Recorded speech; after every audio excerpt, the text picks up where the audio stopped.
When I was 21, a young woman fresh out of college and full of big dreams, I moved to a farm in rural Iowa with my fiancé, Caleb. We were an American couple tired of the hustle of city life and dreamed of embracing a simpler, more grounded way of living, raising animals, growing our own food, and soaking up the beauty of nature. The property we found felt perfect, an old farmhouse surrounded by rolling fields and a sprawling cornfield that stretched endlessly to the horizon. The house needed some serious work, but I adored its charm. While Caleb threw himself into farm work, I focused on renovating the house and taking care of a small vegetable garden. We had a modest group of animals, chickens, goats, and our loyal old dog, Scout. Life out there felt peaceful, almost like the kind of dream you'd read about in books. But that peace didn't last. The first sign that something was off happened one evening as I was closing up the chicken coop. The sun had dipped below the horizon, casting the cornfield in deep shadow. As I latched the coop door, I noticed movement at the edge of the field. At first, I thought it was a deer, but as I squinted, I realized it was a person. They were crouched low, almost hidden among the tall stalks, watching me. "Hello?"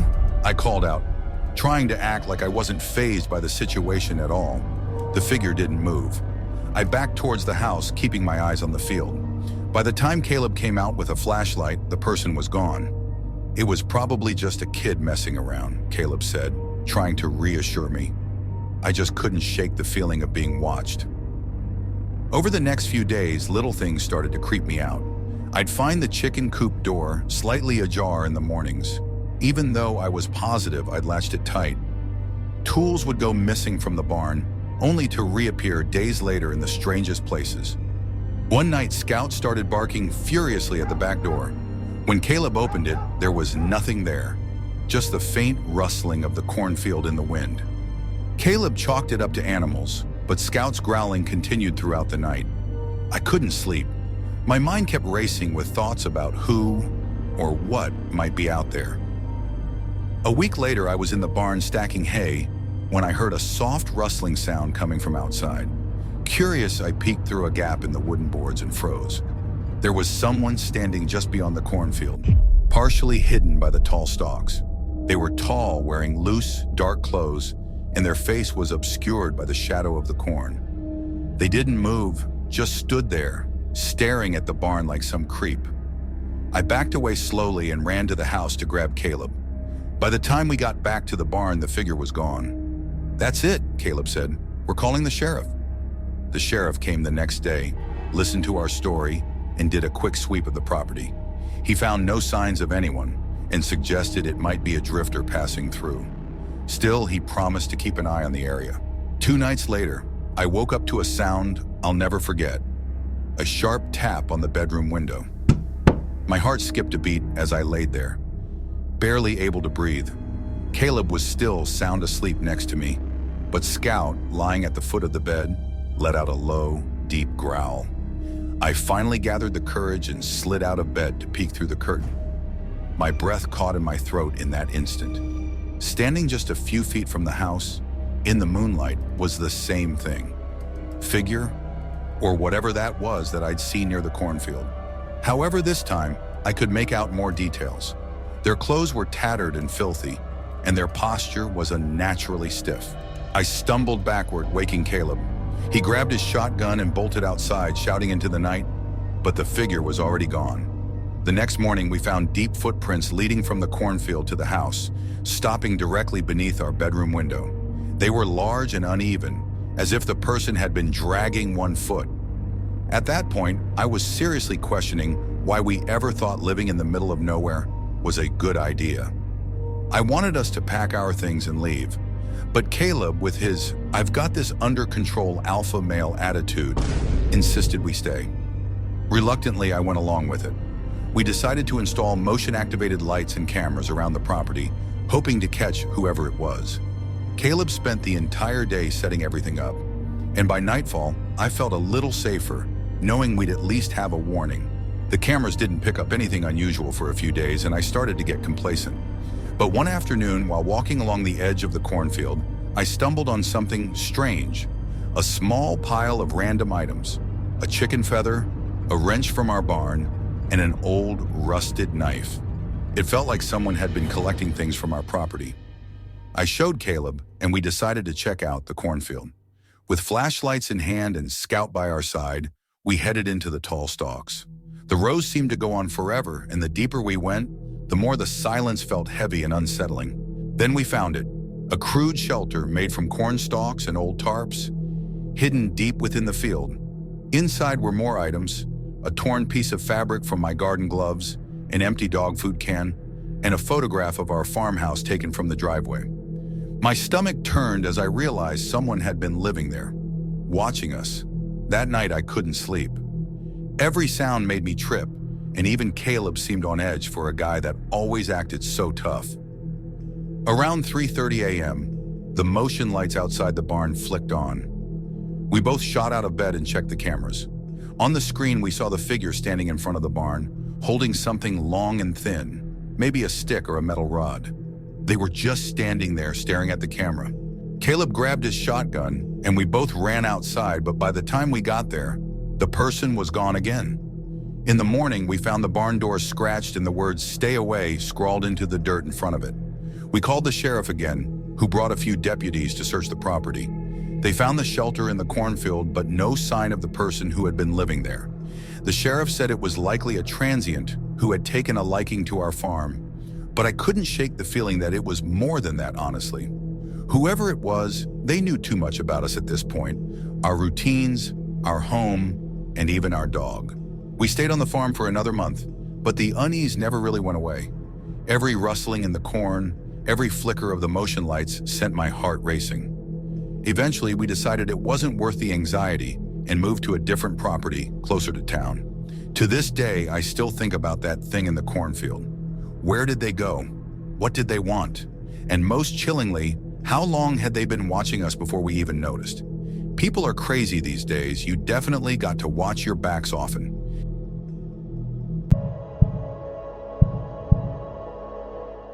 My name is Sarah, and a year ago I moved to a small farm in rural Kansas to help my aunt run her property after she injured her leg. I'd always lived in the city, so adjusting to the slow, quiet pace of farm life was a big change. The farmhouse sat on acres of flat, open land, surrounded by cornfields and a few patches of woods. It was peaceful at first, and I liked the simplicity of waking up early, tending to the animals, and spending the evenings in a rocking chair on the porch. But peace has a way of breaking when you least expect it. One evening, as the sun dipped below the horizon, my aunt and I returned from town to find the barn door wide open. My aunt, who's meticulous about securing everything, was immediately alarmed. We grabbed candles and cautiously approached. Inside, things were oddly out of place. Tools scattered, bales of hay shifted, and the goat pen unlocked. "I swear I locked everything this morning," my aunt muttered, her face pale. Nothing seemed to be missing, so we chalked it up to a wandering stranger and reinforced the barn doors with extra locks. It didn't stop the unsettling feeling from creeping in, though. 2 weeks later, one of the goats went missing. It was unusual. Our fences were sturdy and the animals rarely wandered. We searched the property thoroughly, but there was no sign of her. The next day, another goat disappeared. This time, the fence near the woods was tampered with. The wire cut cleanly and hoof prints led into the trees. My aunt was convinced it was coyotes, but something about the clean cut didn't sit right with me. Coyotes with wire cutters? Now that would be a first. That evening, we reinforced the fence and placed motion sensors along the perimeter. The following morning, I was collecting eggs from the chicken coop when something caught my attention, a soft whispering noise coming from the cornfield. I stopped clutching the basket and peered toward the golden stalks. At the edge of the field stood an old weathered scarecrow I hadn't noticed before. It was slumped slightly forward, its straw-stuffed arms hanging at odd angles, and its head, a burlap sack, tilted sharply to the side. I frowned. Had someone put it there overnight? My neighbors weren't the prankster type, and I certainly hadn't set it up. I took a step closer, squinting to get a better look. Just as I did, a breeze swept through the field, and the scarecrow's head jerked slightly, as if turning towards me. My breath hitched, and my body stiffened, rooted to the spot. The wind eventually died down, but the scarecrow's movement didn't stop. Its shoulders twitched, and then one arm lifted, jerky and unnatural, like a puppet yanked by invisible strings. I didn't wait to see more. I dropped the basket of eggs and ran to the house, slamming the door behind me. Let me tell you, I'd never moved so fast in my life. I think I set a personal record for sprinting in boots. When I told my aunt about the scarecrow, she gave me a skeptical look and laughed. "A haunted scarecrow?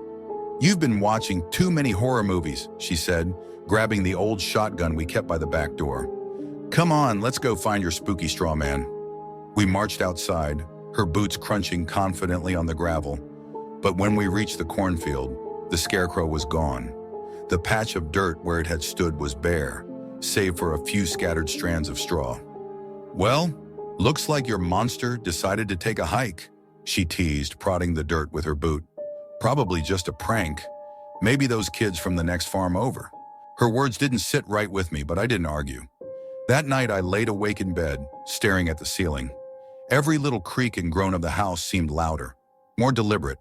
Around midnight I heard it, a low, dry sound like straw brushing against wood. I sat up, my heart blasting, and strained to listen. The sound grew louder, drifting closer, and then I heard it, a thumping noise against the barn door.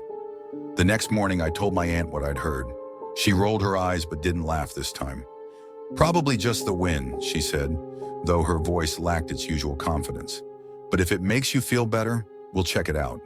We followed a trail through the stalks, where the dirt was disturbed and the plants were bent as though something had passed through. The deeper we went, the more uneasy I felt. The air seemed heavier, the field unnaturally still. Finally, we came to a small clearing, and what we found made my stomach turn. In the center was a circle of charred earth. Around it lay remnants of straw, tied into crude humanoid shapes, and a rusted metal charm hung from a stake driven into the ground. The charm was shaped like a hand, with jagged, bent fingers. It swayed slightly, though there was no wind. My aunt's face paled. "Okay, that's definitely not the kids from the next farm." We hurried back to the house, locking every door and window behind us. That night, as we sat in the living room with every light on, the rustling returned. This time, it was accompanied by the faint sound of something heavy dragging across the gravel path. I grabbed the shotgun and handed it to her. "Still think it's a prank?" I asked. Her hands trembled as she held the gun. "I'm not taking any chances." We peered out the window. At first, we saw nothing. Then in the faint moonlight, we spotted it.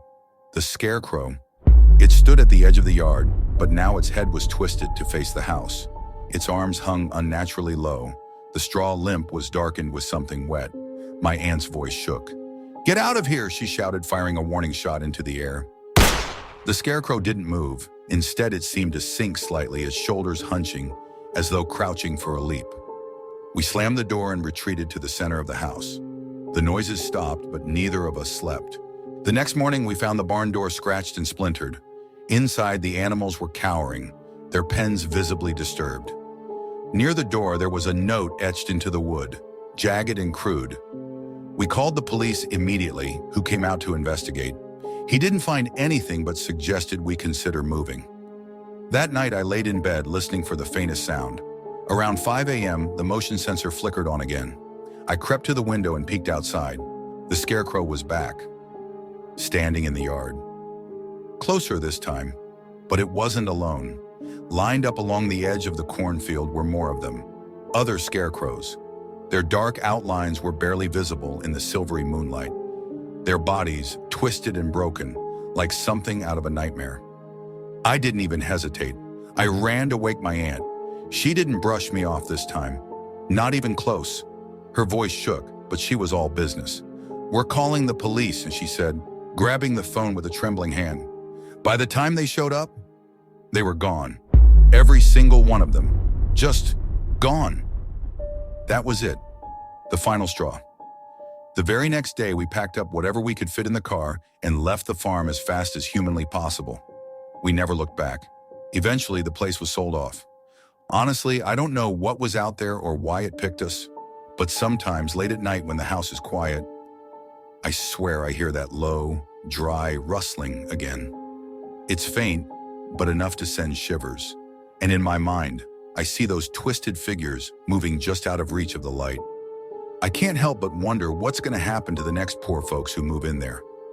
People think farm life is all peaceful sunsets and fresh air, but when you're miles from help, that stillness has a way of hiding things you're just not ready to face.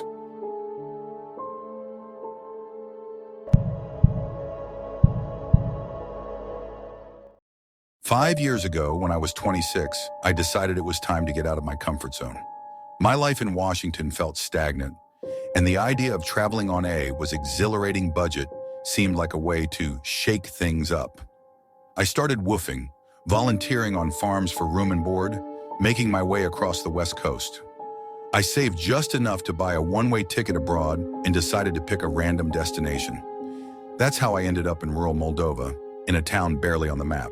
I found a farm on a volunteer site run by a man named Pavel. The listing showed an old but well-kept farmhouse surrounded by gardens and fields with a friendly family. But when I arrived, the reality was different. The farmhouse looked rundown, with chipped paint and broken windows, and there were no signs of family life. Just Pavel, a tall, wiry man with a stern expression. He seemed to be in his mid-50s, and while he wasn't exactly unfriendly, he was quiet, watching me with an intensity that made me uncomfortable. The first night was strange. After a basic meal, Pavel told me to be up at dawn, then led me to a small room in the back of the house. The room was bare, with a creaky bed and a single window facing the forest. I tried to brush off my discomfort, chalking it up to the unfamiliar place. But when I tried to sleep, strange sounds kept me awake, a low, rhythmic thumping that seemed to come from the walls. I assumed it was the pipes or the old structure settling, but it lasted well into the night. In the morning, Pavel put me straight to work, but something was off. He kept an old metal shed padlocked at all times and seemed overly protective of it. Every time I got near, he would stop whatever he was doing and call me over to another part of the property. William, get over here! As the days went by, he became more distant, barely speaking to me. But every night, the thumping noises continued, now accompanied by faint murmurs, like someone talking to themselves on the other side of the wall. One afternoon, Pavel left unexpectedly, saying he had business in the nearby town. I took the opportunity to explore the property, and my curiosity drew me back to the shed. As I got closer, I noticed deep grooves in the ground around it, like something heavy had been dragged in and out. The padlock was heavy, but to my surprise, it wasn't fully latched. I took a deep breath, opened the door, and froze. Inside were chains hanging from the walls, along with a small, dirty mattress in the corner. Old clothes and shoes were piled up on the floor, and I noticed a faint, metallic smell in the air. The entire shed gave me an eerie feeling, and I felt a chill run down my spine. I stepped back, heart pounding, and closed the door quickly. When Pavel returned, his mood seemed darker. He was watching me more closely, his eyes following me around as I worked. That night, I could barely sleep. Every creak of the house, every rustle outside sent me into a panic. I decided I needed to leave, but with no phone signal and no way to reach town on foot, I would have to wait until morning to find a way out. The next morning, Pavel was nowhere to be found. I seized the chance, packed my things, and headed for the dirt road that led back to the village. As I walked, I heard the sound of an engine behind me, a white van approaching from a distance. I panicked and ducked into the trees, crouching behind a thick trunk as the van passed. Through the trees, I saw Pavel in the driver's seat, slowing down and scanning the road, as if he were looking for someone, me. Once he was out of sight, I bolted down a side path I remembered seeing, hoping it would lead me to the main road. Hours passed and my water ran out, but I didn't stop. Finally, I reached the village and found an old cafe, where the owner let me use their phone. I called the volunteer organization and explained everything. I caught a ride to the nearest bus station and took the first bus out of town. Days later, I checked the volunteer site, but Pavel's farm listing was gone. To this day, I don't know what he was hiding in that shed or why he was so desperate to keep me from leaving, but every time I think about it, I'm reminded that trusting my instincts was the only thing that kept me safe.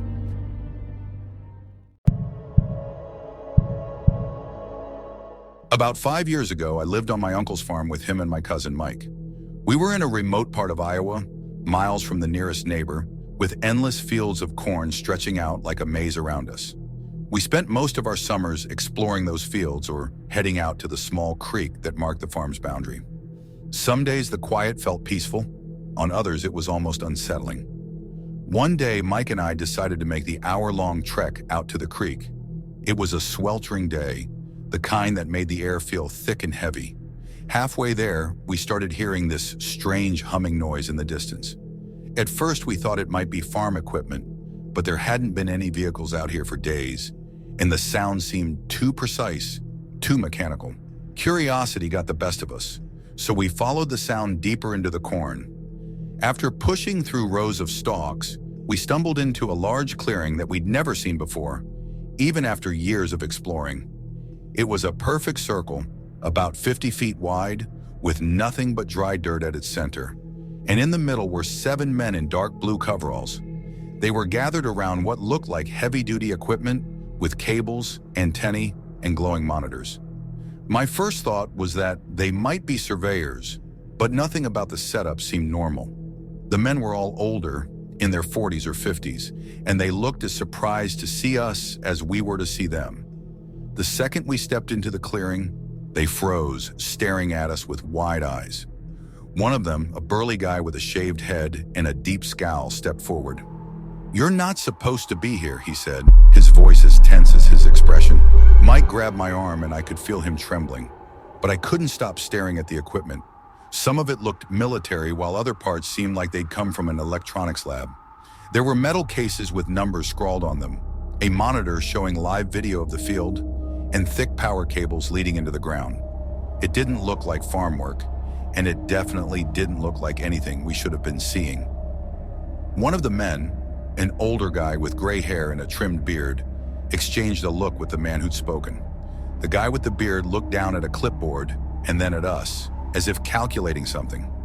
"You boys should probably head back," he said, his tone cold but not unkind. "Nothing out here that concerns you." My cousin was tugging at my arm, but something in their eyes held me there. Then one of the other men took out a walkie-talkie, muttered something we couldn't hear, and stared us down.